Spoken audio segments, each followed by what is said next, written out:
நன்னாளை நமக்கு ஏற்படுத்தி கொடுத்த நம்முடைய தேவனை துதிக்கிறேன்.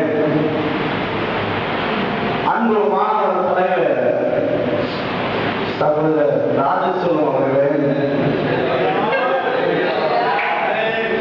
விடுதி செயலாளர் விடுதலை பெற்று சென்ற சகோதரர் எபினேசர் வரநிலை அவருக்கு வாழ்த்துக்கள்.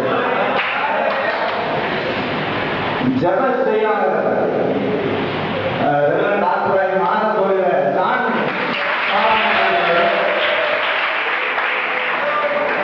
விளையாட்டுத்துறை அமைச்சர்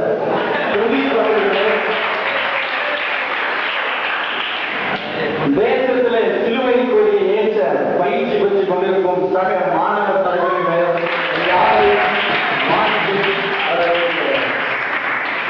சுதந்திரம் என்பது சாதாரணமாய் கிடைத்ததான ஒரு காரியம் அல்ல. அடிமைத்தனத்தின் ரணத்தில் இருந்து கிடைத்ததுதான் சுதந்திரம். குடியிருப்பது, படிப்பது, நடமாடுவது, கருத்து தெரிவிப்பது, விருப்பமான வேலையை செய்வது உள்ளிட்ட வாழ்க்கையின் ஒவ்வொரு பகுதியும் தன் சுய விருப்பத்தின்படி நடக்க முடியாமல் அந்நிய நாட்டிடம் அடிமைப்பட்டு கஷ்டப்பட்டு கொடுத்த நிலைமையை நாம் யோசித்து பார்க்க வேண்டிய அவசியத்துக்குள்ளாக இருக்கிறோம். அது எவ்வளவு பெரிய அவமானம் சிந்தித்து பாருங்கள். இப்படிப்பட்ட நிலைமையை நம் தேசத்தை நம்மில் ஒருவர்தான் ஆள வேண்டும் என்று சொல்லி சீர் எழுந்தது இந்திய தேசம். அல்லேலூயா. அந்த விருப்பம் 1947 ஆண்டிலே இதே போன்ற ஒரு நன்னாளிலே நிறைவேறியது. அந்த வெற்றி இலக்கு அடைந்தது. நாம் இன்றைக்கு சுதந்திர காலத்தை அனுபவித்துக் கொண்டிருக்கிறோம் என்று நினைக்கிறேன்.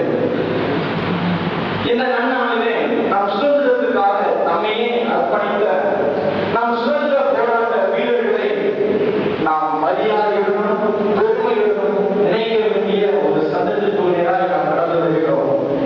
கோடிக்கணக்கான ரூபாய்களை சம்பளமாய் பெற்றுக்கொண்டு திரையிலே சாகசம் செய்யும் திரைப்பட நடிகர்களையும் புகழ் மலையில் குதிரைக்கு விளையாட்டு வீரர்களையும் தான் அநேகர் இந்தியாவின் கதாநாயகராக எண்ணுகிறார்கள்.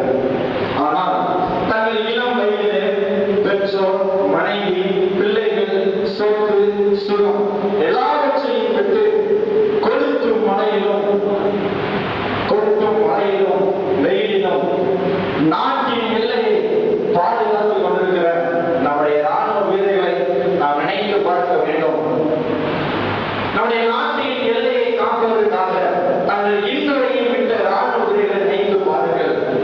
எல்லையில் பாகிஸ்தான் பயங்கரவாதிகளின் தாக்குதல், சீன ராணுவத்தின் அத்துமீறல்கள், இவை தவிர உள்ளிருந்த நாட்டை காட்டி கொடுக்கும் யூராசின் ஆவி பெற்ற உள்ளூர் தீவிரவாதிகள் என பல்வேறு விதமான அபாயங்களிலிருந்து நாட்டை காக்கும் சீரிய பணியை அன்றும் இன்றும் ராணுவ வீரர்கள் செய்து கொண்டிருக்கின்றனர். கடந்த மாதம் வட இந்தியாவிலே புரட்டி போட்ட கடும் மழையை குறித்து நாம் கேள்விப்பட்டிருந்தோம். நிலச்சரிவு, காட்டு வெள்ளம் போன்றவற்றில் எத்தனையோ ஆயிரக்கணக்கான ஜனங்கள் மடித்துக் கொண்டிருந்த அந்த நேரத்தில் அநேக ராணுவ வீரர்கள் தங்கள் உயிரையும் பொருட்படுத்தாது பலரை காப்பாற்றிய சம்பவத்தை பத்திரிகையிலும் டிவியில் நாம் பார்க்க முடிந்தது. இதையெல்லாம் பார்க்கும்போது நம்முடைய இதயம் நிச்சயமாக பரவசப்பட வேண்டும்.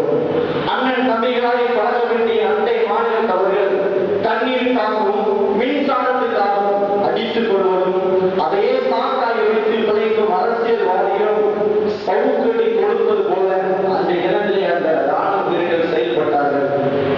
வேறு ஆபத்தில் சிக்கியவர்கள் எந்த மாநிலத்தை சேர்ந்தவராக இருந்தாலும் சரி, எந்த மதத்தை சேர்ந்தவராக இருந்தாலும் சரி, அவர்கள் இந்தியர் என்ற உணர்வை கொண்டு அவரை காப்பாற்றுவது என் பணியை என்று இயற்கையை எதிர்த்து போராடிய ராணுவ வீரர்களை சிந்தித்து பாருங்கள். கடந்த நாளை பத்திரிகையில் ஒரு செய்தி ஒன்று வெளிவந்தது. அங்கே நடந்ததான ஒரு மீட்பு பணியில ஒரு ராணுவ வீரர் இறந்து விட்டார். அவர் இறந்து விட்ட செய்தியை வீட்டிலிருந்து தொலைக்காட்சியை பார்த்த அவருடைய மனைவி அந்த நேரத்தில் இருதய வழிகாலை மனைந்து போய்விட்டார். இப்படிப்பட்ட நிலைமையிலே எந்த ஒரு காரியத்தையும் எதிர்பார்க்காமல் இன்றைக்கு ராணுவ வீரர்கள் நம்முடைய தேசத்தை பாதுகாத்துக் கொண்டிருக்கிறார். உயர் அதிகாரிகள் சற்று ஓய்வெடுத்து விட்டு பணி செய்யுமாறு கூறிய போதும் ஓய்வை புறக்கணித்து விட்டு உணவின்றி, குடிக்க நீரின்றி உத்தரகாண்டில் பச்சிலம் குழந்தைகளையும் பெரியவர்களையும்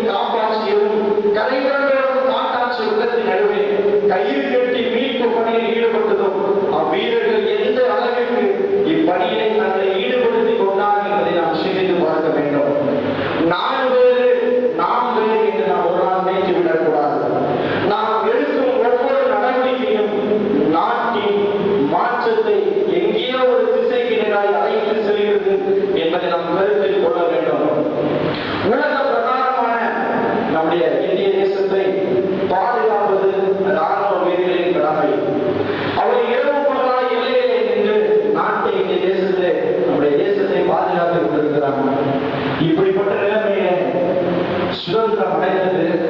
ஆனால் ஆவிக்குரிய உலகத்தை நாம் சற்று எட்டி பார்ப்போம். ஆனால் ஆவிக்குரிய உலகத்தில் இருக்கிறாங்க போர் சேவலாகிய நீங்களும் நானும் இன்றைக்கு தூங்கிக் கொண்டிருக்கிறோம். உலகத்தை காவல் காக்க வேண்டிய ராணுவ அதிகாரிகள் எந்த ஒரு சம்பளத்தையும் எதிர்பார்க்காமல் எல்லா சொத்து சுகத்தையும் விட்டு அன்றைக்கு அவர்கள் ராணுவ பணியில் ஈடுபட்டு இந்திய தேசத்துக்கு சுதந்திரத்தை வாங்கி கொடுத்தார்கள்.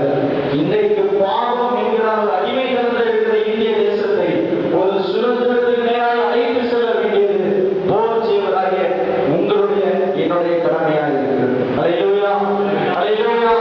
நல்ல போர் செய்வதாய் தீங்கு அனுபவிக்கும்படியாகவே தேவன் நம்மை அழைத்திருக்கிறார். அந்த பணியிலே நாம் நிச்சயமாய் நேர்மையோடு உண்மையோடு இந்த புதிய ஆண்டிலே நாம் செயல்பட வேண்டும். ஒரு மல்யுத்த பணியாலும் சட்டத்தை